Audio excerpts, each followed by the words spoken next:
Okay, so this is example 1111, and I will go ahead and tell you this is a disproportionation reaction.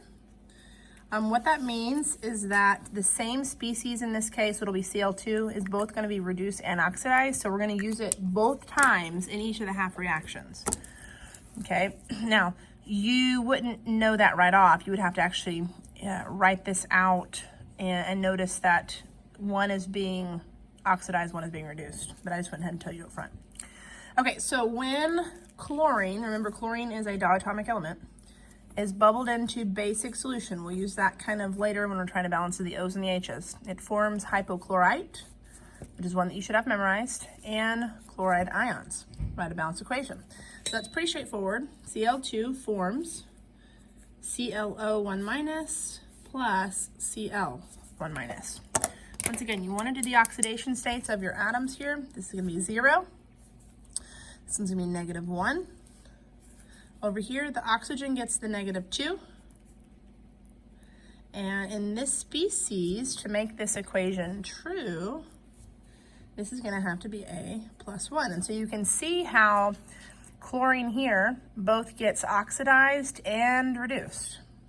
Okay, so let's write the half reaction. Once again, it doesn't matter which one you do first. I'm going to do Cl2 going to ClO1 minus, and then Cl2 going to chloride. Okay, so let's do the top one first. We want to mass balance. Okay, so we've got 2 Cl's.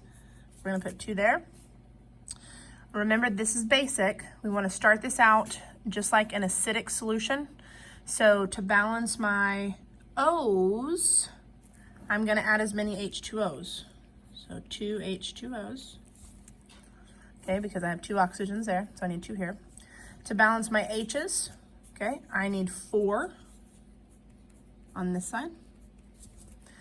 But because this is a basic solution, now we do the extra trick. So for every H plus, I'm going to write that many OH's. I'm going to do the same thing to both sides. Okay. What this right here creates is 4 waters. Okay, so I'm going to kind of mark through those. I've got the mass balances. Now let's go to the charge. Okay, let me get another color just so that it kind of pops out. I'll do blue here. Okay, on the entire left side, we get 0 here, 0 here, 4 negative. So my left side is total of 4 negative. On my right side, I've got 2 negative here and 0, so 2 negative. So to balance the charge, 4 negative, 2 negative, we're going to add 2 electrons. Okay, so the top one's good. Let's do the bottom one. Okay, this one's a pretty easier one. I've got 2 Cl's. I just need to add 2 Cl's there. Let's do the electrons. This is 0. This is 2 minus. So I'm going to add 2 electrons here. Now I get to add everything up. Okay, so here I've got 4 OH's. I've got 2 H2O's. I've got Cl2 plus 2 electrons plus, sorry, not 2 Cl2's, a Cl2, 2 electrons and a Cl2. So I'm going to write both of those individually just to kind of read left and right.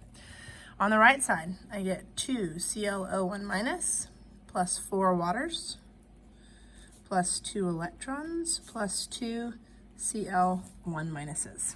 Okay, so now we're going to cancel out any spectator ions, anything that exists on the same sides, or each side, same form. My electrons get canceled out. Let's do the hydrogen, or the waters next. So we get 2, all of those will cancel. I'll be left with 2 over here. And that is pretty much it on that. So what we're going to write down, here we have 4 OH's plus, now we can combine these 2 to form 2 Cl2's. Okay, here we have 2 ClO1 minus, okay, plus 2 waters plus 2 Cl1 minuses. Now we're not done yet. Okay, one of the most important fundamental things in a balanced chemical equation is that the coefficients are the lowest ratio possible. And so this is one you'd have to double check at the back. 4, 2, 2, 2, 2. you need to reduce the coefficients here. And so our final balanced redox reaction would be 2 OHs, and we can, if it helps, just go 2, 1, 1, 1, 1, just for keeping up with it. And there is our final balanced in basic solution redox.